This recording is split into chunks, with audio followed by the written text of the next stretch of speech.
A causa, muitas vezes, das nossas ansiedades, dos nossos temores, das nossas infelicidades, angústias, tem a ver com a falta de compreensão, com a falta de crença neste versículo aqui, Filipenses 1:6. Bom dia, graça e paz do nosso Senhor Jesus Cristo.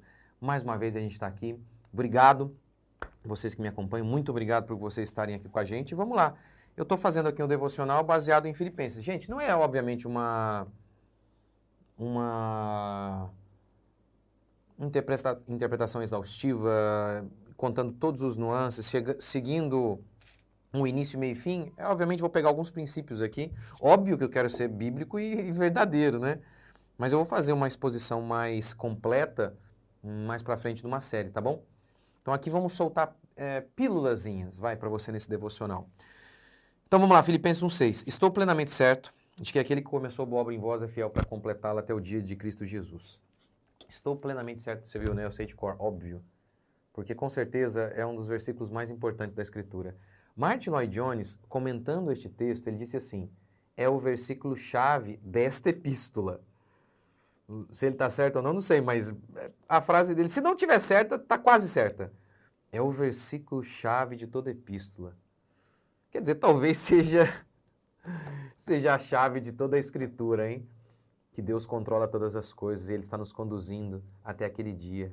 Talvez não seja... Martin Lloyd Jones, talvez você está errado. Não é apenas a chave desta carta, desta epístola, mas de toda a Escritura. E ele continua. Ele chega a dizer o seguinte no comentário dele sobre Filipenses. Eu não gosto muito disso de... uma passagem preferida, né? Eu também concordo com esse meu mestre. Ontem o meu amigo Felipe, meu professor agora também de inglês lá de Porto Alegre, ele perguntou quem mais me influenciou. Eu acho que foi o Martin Lloyd Jones, meu mestre aí. Agradeço a Deus por ele. Enfim, e aí eu concordo com ele. Eu não gosto muito dessa ideia de um versículo preferido, né? Porque toda a escritura é tão espetacular. Então ele faz essa ressalva, olha, não gosto muito dessa expressão, versículo preferido, mas se fosse para ter, seria esse aqui. Eu concordo com ele.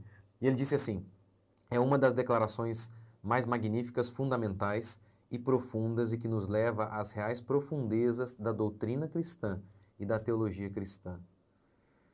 Olha, gente, que texto.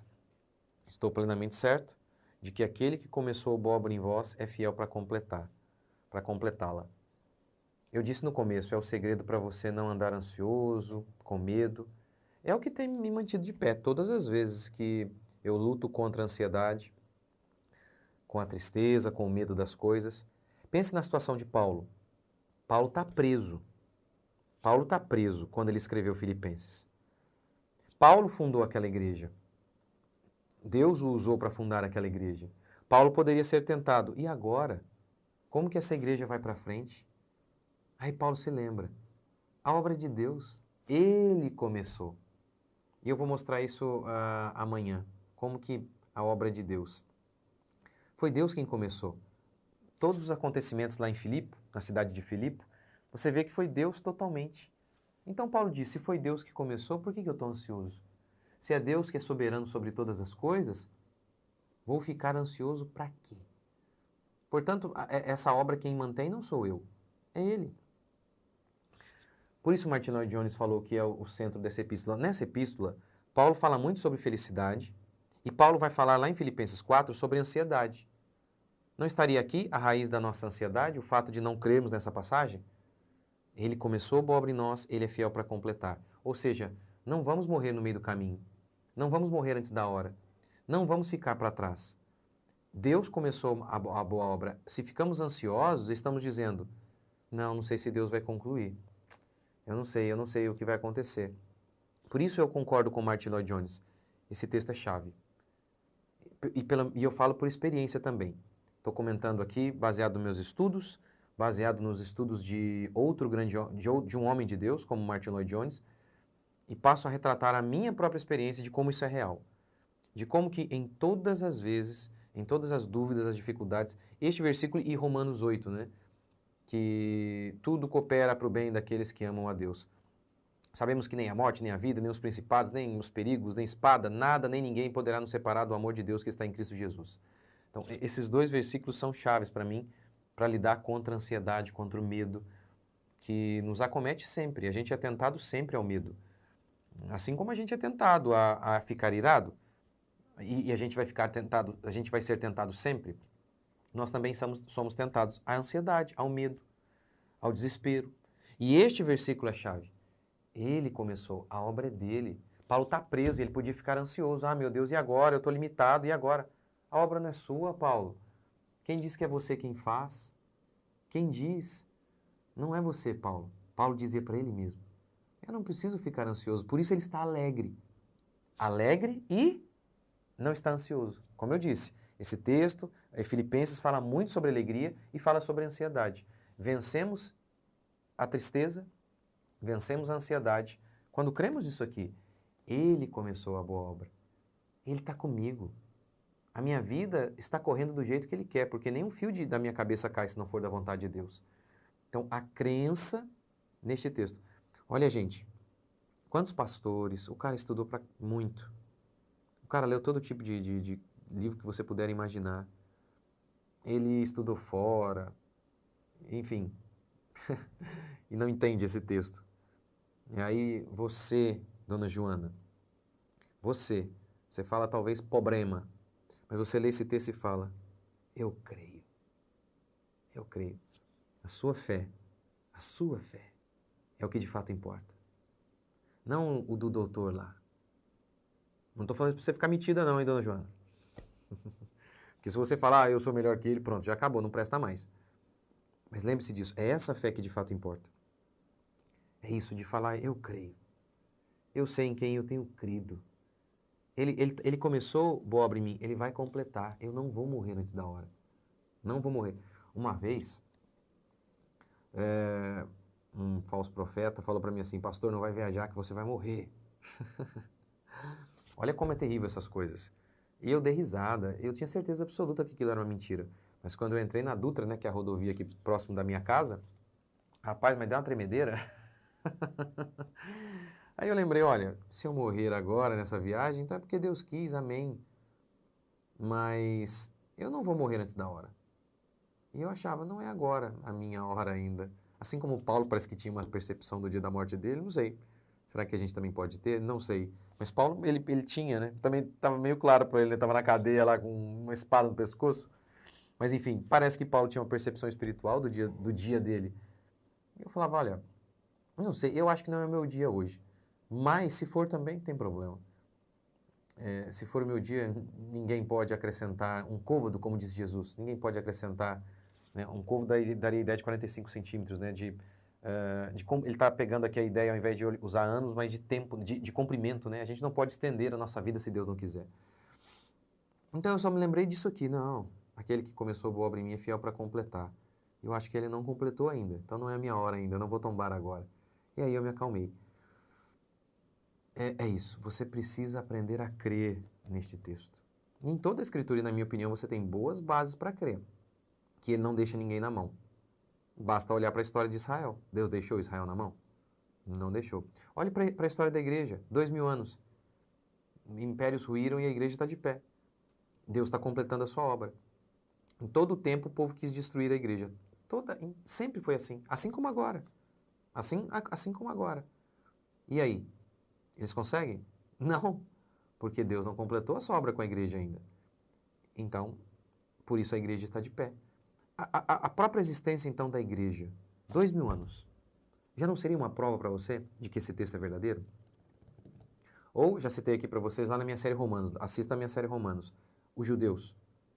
Porque eu não acredito, é até difícil explicar sobre a relação do judaísmo, tem toda a história do aliancismo, enfim.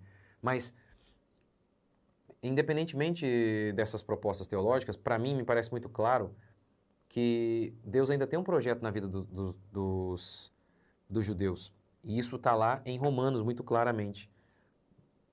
Paulo fala, olha, se a queda dos judeus trouxe salvação, o que se dirá então sobre a sua conversão, senão vida dentre os mortos? Há uma divergência sobre isso aqui, mas qualquer comentarista, não importa a dispensacionalista, aliancista, tem que concordar. Esse texto é muito claro, mostrando que Deus ainda tem um projeto de salvar judeus. E esse é o sentido ali, me parece muito claro desse texto. Agora, para que isso aconteça, se Deus tem o projeto de salvar judeus, assim como ele salva, eles precisariam estar vivos, é ou não é? Mas no ano 70 da nossa era, o general Tito invadiu Jerusalém, e ali começaram a se dispersar alguns judeus, e mais à frente foram totalmente dispersos. Eles ficaram sem nação, sem pátria, vagando por anos, até que no século passado eles se estabeleceram em Canaã, né, hoje chamam Palestina, enfim, se estabeleceram ali na sua terra novamente. Gente, já é muito difícil você ficar em um país e manter a sua cultura. Todas as outras culturas desapareceram. O Império Romano, tendo um terreno, morando ali na terra deles, sumiram. A cultura sumiu. Outros e outros povos poderosíssimos desapareceram. Se você pega aí um brasileiro, ele vai com o seu filho para os Estados Unidos, e se ele mora lá e os filhos dele se incorporam à cultura, a próxima geração já é americana. Como esses homens judeus foram preservados? Só tem uma explicação. Deus tem um projeto na vida deles ainda. Deus começou algo na vida deles e Deus ainda vai completar. Só tem essa explicação. Então, a própria história do povo da igreja e do povo dos judeus já não seria uma prova para você de que esse texto é verdadeiro? De que aquele que começou boa obra em nós é fiel para completar? Que ele não vai nos deixar na mão? Isso já não seria uma prova para você de que você não precisa ficar com medo? Pode a mãe que amamenta abandonar o filho. Eu não, diz o Senhor. Tudo isso não seria uma grande prova para você de que você não tem motivo para ficar ansioso? Você não tem motivo para ficar com medo. Você não tem motivos para ficar desesperado. Pastor, você não fica? Às vezes. Mas porque estou pecando. Porque eu estou sendo incrédulo. Mas não tem motivos para fazer isso. Por isso é pecado. Eu e você não temos motivo. Por quê? Porque estou plenamente certo de que aquele que começou boa obra em vós é fiel para completar. Paulo estava preso, mas ele sabia. Aquela igreja ali, Paulo não era o dono. Você também. A sua vida não é você que é o dono. Deus é o dono. Ele começou uma boa obra em você. Ele vai completar. Você crê? Vamos orar? Obrigado, Deus, por mais um dia. Bendizemos o teu santo nome e oramos ao Senhor por tudo que o Senhor tem feito e ainda vai fazer, porque sabemos, o Senhor começou, o Senhor vai completar a tua obra nas nossas vidas. Livre-nos, ó Pai, de todo medo, de toda angústia, de toda ansiedade e perdoa-nos também por todas as vezes que fomos ansiosos e medrosos. Que a graça do Senhor seja conosco, que teu Espírito Santo seja conosco, que a tua mão poderosa esteja conosco, Pai. Nós oramos mais e mais. E eu peço, Pai, como o Senhor disse aqui por meio do teu servo Paulo em Filipenses, que nós não devemos andar ansiosos, mas orar ao Senhor. E aí, a paz do Senhor vai tomar conta dos nossos corações. Nós assim fazemos, oramos. Tem misericórdia de nós e nos capacite em mais um dia. Em nome de Jesus. Amém? Dia 12, sexta-feira que vem, 20 horas, live sobre homeschooling. Os erros mais comuns que os pais cometem, os pais que já fazem homeschooling e os pais que querem fazer. E lembrando, eu explico isso lá no meu curso, né? Este período é o melhor para tirar as crianças da escola. Então, essa live vai ser muito legal. Deus abençoe, até a próxima.